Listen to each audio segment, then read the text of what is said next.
हाँ, देखिए बिहार की हम कहें कि बदकिस्मती है कि नरेंद्र मोदी के शासन में प्रत्येक राज्य कितना विकसित हुआ, लेकिन बिहार वैसा विकसित नहीं हो पाया। कारण है कि यहाँ अभी भी जातीय जो भेदभाव है चरम पर है। इसी पर दो लाइन मैं आपको सुनाना चाहता हूँ। जात पात के झगड़ों में बिहार पिछड़ गया, जात पात के झगड़ों में बिहार पिछड़ गया, नेताओं का घर भरा लोगों का उजड़ गया, नेताओं का घर भरा लोगों का उजड़ गया, इनके बहकावे में ना वोट तुम करो, मोदी जी को लाने में तुम चूक ना करो, मोदी जी को लाने में तुम चूक ना करो, मौका चुनाव का है वोट जरूर करो, मोदी जी को लाने में पर चूक ना करो। तो मोदी जी के माध्यम से अगर बिहार का भी कल्याण हो जाए तो हम बिहार वासियों की भाई हम लोग की बहुत बड़ी खुशकिस्मती होगी। और इसीलिए केंद्र में मोदी सरकार आए और फिर बिहार का जो डबल इंजन की सरकार है, विकसित बिहार पहले बनाए बाद में विकसित भारत की बात हो। लेकिन मोदी जी कहते हैं विकसित बिहार तभी बनेगा ना जब एक दल किसी एक पार्टी में होगा। देखिए, हम किसी भी जनता का निर्देश को मैं खारिज नहीं करूंगा। जो भी जनता जिनको भी लाती है तो मैं उनका सम्मान करता हूं। लेकिन अगर बिहार वासियों में जज्बा आ जाता है कि हमको आगे बढ़ना है तो कोई भी सरकार होगा, इतना दबाव उन पर होगा कि विकसित करने से वो रोक नहीं सकते हैं। और उस दबाव के लिए एक ऐसे सशक्त नेतृत्व की आवश्यकता है, सशक्त सरकार की आवश्यकता है जो बिहार वासी जो चाहे उसको इम्प्लीमेंट करा सके। अगर ढुलमुल सरकार होगी, गठबंधन की सरकार होगी तो आपस में ही वहां कंप्रोमाइज होते रहेगा, तो फिर बिहार उसी तरह तो से। बिहार में कितने साल से सरकार है बीजेपी के साथ? नहीं, मिला जुला। देखिए, वो ऐसा नहीं है कि विकास नहीं हुआ है।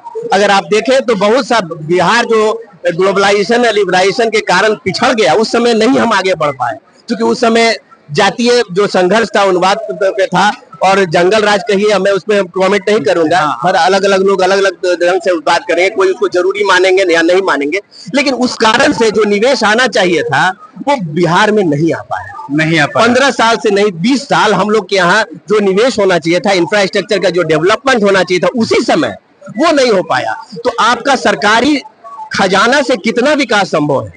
हजारों हजार करोड़ का जहां निवेश होता है वहां विकास होता है। बड़ी बड़ी कंपनियां आती हैं, फैक्ट्रीज आते हैं, बीपीओ होते हैं, अमेरिकन विदेशी कंपनियां आके यहाँ काम करें, तब यहाँ के लोगों को रोजगार मिलेगा। सरकारी नौकरी कितना % है? टीचर की कितनी नियुक्तियां होती है? सभी कोई टीचर नहीं बन सकता है। इसीलिए वो जो ट्रांजिशन काल था, जो संक्रमण काल था, उसमें बिहार चूक गया। उसको भरपाई ठीक है। नीतीश जी को मैं बहुत धन्यवाद दूंगा कि इंफ्रास्ट्रक्चर में उन्होंने केंद्र सरकार से मिलकर काफी काम किया है। वो आपके सामने है, पुल दिख रहा है, रोड, सड़क, इंफ्रास्ट्रक्चर। जहां आप कहीं भी जाएंगे तो जो कंपनियां आएंगी सबसे पहले आपका इंफ्रास्ट्रक्चर देखेंगी, आपका एयरपोर्ट। आप घर में जब एक घर बनाते हैं, गरीब भी गरीब अपने ड्राइंग रूम को पहले सजाता है क्योंकि वहां से इमेज बनता है। तो अगर आपके जो इंफ्रास्ट्रक्चर नहीं रहेगा तो कोई क्यों आएगा? और उसके लिए सेकेंड चीज है law and order. Law and order, infrastructure अगर ठीक हो जाए तो फिर निवेश से कोई नहीं रोक सकता है। और निवेश आता है तो यहाँ के लोग को रोजगार मिलना है और यहाँ टैलेंट की कमी नहीं है। यही के लोग तो बैंगलोर जा रहे हैं, यही के लोग तो बिहार के लोग ही तो हर जगह जाके बिल्कुल टैलेंट। जब आईएएस हमारे बन सकते हैं, बड़े बड़े कंपनियां के सीईओ बन सकते हैं, तो यहाँ पर अगर कंपनियां खुलती हैं तो उसमें क्यों नहीं आएंगे? तो यही हम लोग का चाह है कि एक सशक्त सरकार आए और फिर बिहार में जो भी सरकार आए, उस गठबंधन की सरकार है या बीजेपी की सरकार हो, ये तो जनता जैसा तय करेगी वैसा हम उसको स्वीकारेंगे। तो हम लोग उम्मीद करते हैं, उम्मीद पर ही दुनिया टिकी हुई है। और मैं कोई भविष्यवक्ता नहीं हूँ, मैं एक चाहता हूँ कि बिहार को मैं विकसित रूप में देख सकूं, क्योंकि बिहार विकसित किसकी सरकार होनी चाहिए सेंट्रल में, ये बताइए। सेंट्रल में कोई भी सरकार का कोई भी सरकार का मतलब नहीं, सशक्त सरकार। आप ही बताइए, तो क्रिस्टल क्लियर है कि जो सशक्त सरकार 5-10 साल में मोदी जी ने दिया, जिसमें विदेशों में भी भारत का मान बना और एक से उन्होंने गरीबों के लिए उन्मुख योजनाएं लाई। भले जो गैर बीजेपी शासन प्रदेश है वहां वो उसका इम्प्लीमेंटेशन में कुछ कमी रह गई हो, ये मैं मानता हूँ। लेकिन जो स्कीम्स है, जो बीजेपी शासित राज्य है, वहाँ वो काफी सफल हुआ है और यही कारण है कि वहाँ बार बार बीजेपी सरकार जीत रही है। इनकम्बेंसी का फैक्टर भी काम नहीं कर रहा है। कांग्रेस का सुपड़ा साफ हो जाएगा क्या? कांग्रेस का शुक्र मैं पार्टी को, मैं किसी के नाम को, मैं कांग्रेस को नहीं, कांग्रेस का जो आज नेतृत्व है राहुल गांधी का, वो बैंकरप्ट है।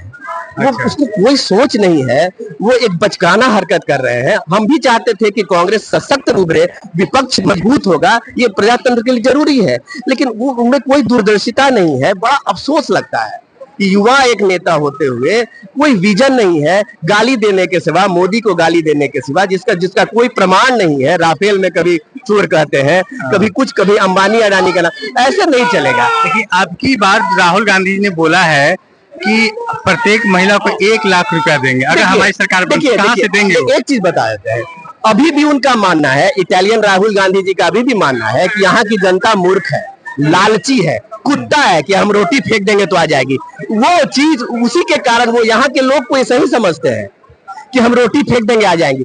ऐसा नहीं है, जनता समझ रही है कि ये चोचला है, ये धोखा है और कुछ नहीं है। आप अपने रूलिंग स्टेट में तरह तरह का घोषणा किए कि हम ऋण माफ करें, आज भी जाके देखें मध्य प्रदेश में, राजस्थान में कोई माफी नहीं हो पाया। फंड कहाँ से लाएंगे आप? जी जी, अरे फंड निवेश के चाहिए कि आप माफी करेंगे? बैंक कहाँ से है? हमारा ही पैसा से बैंक चलता है। ये कहाँ का ये चीज है कि आप मुफ्त की रेवड़ी के खिलाफ है मोदी जी, और वो सही भी है।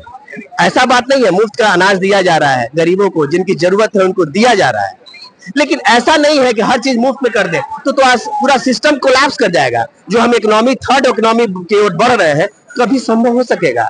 कोरोना काल आया, कोरोना काल में इतनी विभत्स स्थितियां थी कि विदेशों के लोग सोच रहे थे कि भारत ऐसे देश में तो सड़क पर लाशें भी जाएंगी। जी, इंतजार में थे कि जब कोरोना भारत में फैलेगा तो मैं कैसा विभत्स दृश्य देखूंगा। लेकिन मोदी जी की दूरदर्शिता थी और उनका विल पावर था कि सारे हिंदुस्तान को जोड़कर उन्होंने उस पर विजय प्राप्त किया। और जो लोग आस लगाए हुए थे कि भारत में तो लाश का अंबार बनेगा, उनका सारा मुंह बंद हो गया। बल्कि हमने वैक्सीन निर्माण किया और गरीब देशों को मुफ्त में सप्लाई किया। ये होता है इच्छा शक्ति।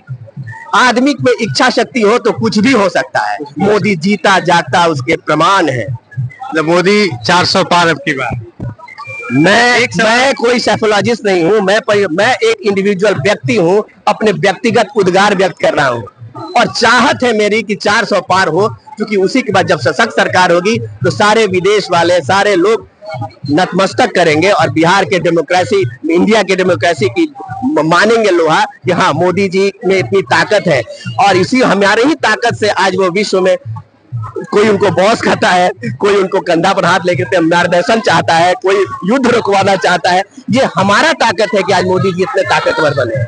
इसी पे दिल्ली के मुख्यमंत्री अरविंद केजरीवाल, देखिए, अरविंद केजरीवाल और राहुल गांधी या जितने भी विपक्षी पार्टी है, सबका एक ही मंसूबा है। सब आस लगाए हुए हैं कि यहाँ के जो वोटर है अपरिपक्व है, हम कुछ लालच देंगे तो आ जाएंगे। अगर सुनिए, यही लालच तो जयचंद को भी दिया था तो क्या हुआ? पृथ्वीराज हार गए, जयचंद को सत्ता मिली? नहीं मिली। वही हालत इनका होगा।